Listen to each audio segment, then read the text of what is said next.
Tomorrow, Monday, the 1st of June 2020, is Madaraka Day. What should this important holiday in our annual calendar mean to us in the difficult new coronavirus season that Kenya is going through? We are reminded that there are very few Kenyans alive today who witnessed the coming of Madaraka and the independence in 1963. Indeed, even some of us who are already born, like myself, do not have a vivid memory of that day more than half a century back. Going forward, therefore, there are going to be even fewer and eventually none who actually saw the first ever Madaraka Day. The significance of this day, therefore, is going to reside in how new generations of Kenyans interpret and live the dream of the founders of our nation. If we should lose sight of that dream, then the day, conversely, risks losing its sacrosanct significance on our national calendar. It risks becoming a day to celebrate longevity and hardly much more. It is useful that we should continue to remind ourselves about the significance of this day and to keep doing an audit of our performance in the face of the original Kenyan vision of 1963. We must indeed pass the tradition and a beautiful, prosperous country to subsequent generations of Kenyans, one generation after the other. So once again, what should Madaraka mean to us? Madaraka is the mother of independence and of the Kenyan nation. We have come to fondly embrace this day as the start of our self-determination as Kenyan people. On this day in 1963, we began breaking away from the yoke of colonialism. The determination of our destiny eventually fell into our hands. From there on, we would flourish or perish in line with our own choices and actions. Accordingly, we are where we are today, not because of any other person's doing, but because of the decisions we have made over the past 57 years.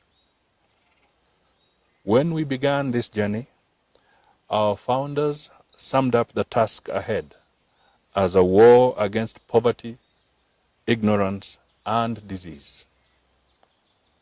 They dedicated themselves to building a God-fearing nation in which justice would be the shield and defender. A working nation in which the fruit of our labor would be our greatest reward. 57 years later, unfortunately, we have hardly moved. Every so often, we make one step forward only to make two steps backwards. Our performance has left us firmly in the grip of ignorance, poverty, and disease. The new coronavirus is only the latest of many challenges. It is in itself a challenge that has exposed our soft underbelly in many other areas. It has exposed our underpreparedness in healthcare and the overall shakiness of our economic base. According to professional and institutional estimates, some 4 million jobs in the country are at risk. A number of leading enterprises are already closing down. We don't know where this will end.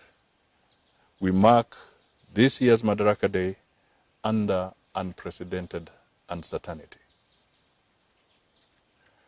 We are all aware that schools and other learning institutions are on shutdown.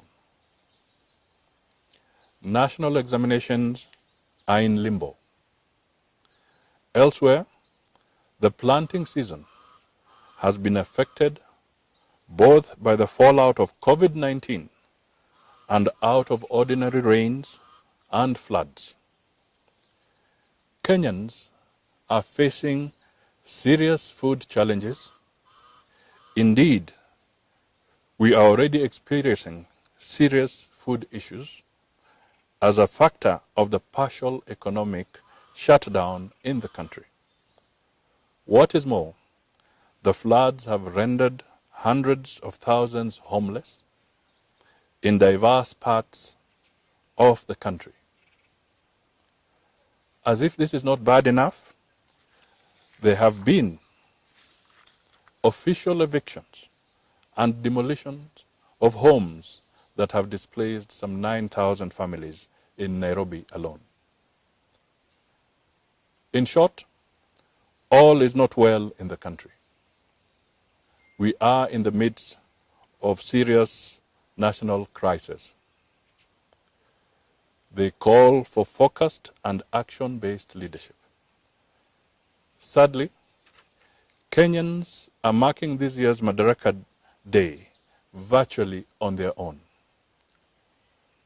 We must accept to face the hard facts and difficult questions in this season of Madaraka.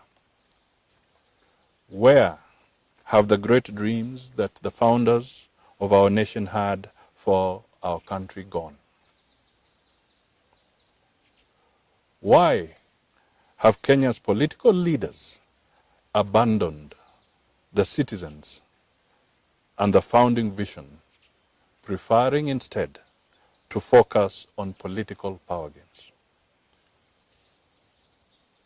Why have these political power games now led to the capture of Parliament? Both the National Assembly and the Senate no longer work for the people. With very few exceptions, the legislature is now the forum of self-seeking individuals. The executive has capitalized on legislators' anxiety for the good life to take Parliament hostage. And indeed, this is happening with the free will and invitation of the legislature itself. Capture of the people's representatives in Parliament mocks what we are celebrating as this year's Madaraka Day. On another plane, trade union leaders have abandoned workers to their own doom. As workers wallow in uncertainty, their leaders are immersed in celebratory dances with sections of the political class. The wider relevance of what the Central Organization of Trade Unions, COTU, is doing for the workers at these celebratory jamborees is not known. What is known is that the worker is alone. He has lost his job and earnings, but nobody seems to care about him. She has not paid her rent. She has been evicted. Her children have no food. But her trade union leaders are enjoying themselves at lavish functions and jamborees that have defied coronavirus guidelines. This is where our country is in this season of Madaraka. We may indeed want to ask, if leaders defy these guidelines with impunity, why should wananchi observe them? If wananchi who party are rounded up and quarantined, why don't leaders who do the same get quarantined? Or do we have different categories of citizens? Those for whom the law was made, and those who are above the law. The bad news for us in the elite political class is that this cannot go on forever. We must rediscover and rededicate ourselves to the original values and vision of Madaraka. We must go back to our responsibility of placing the people first. It does not matter what we, the leaders, become if the people are not part of that equation. This Madaraka season, my message is to the leadership class. We must rediscover the lost values of leadership in the country. We must do some very deep soul searching and go back to the people. Our country is hurting and crying for leadership. A leadership that understands the yearnings of the country and reincarnates them.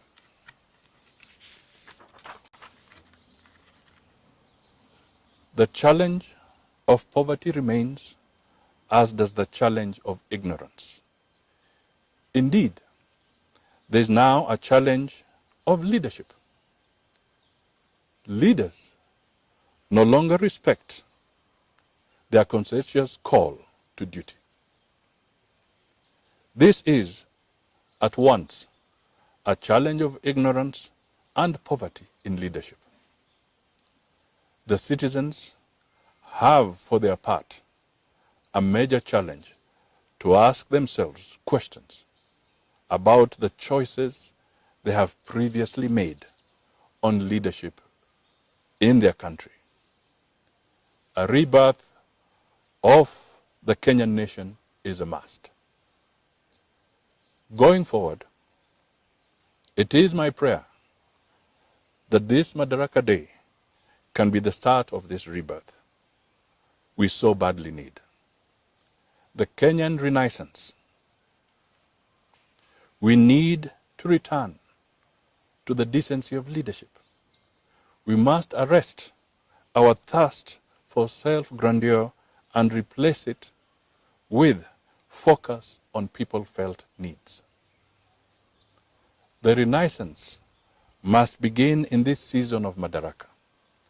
I am inviting all Kenyans of goodwill to rally behind this call and join me on the mission of restoring hope in the spirit of Madaraka. Asante sana.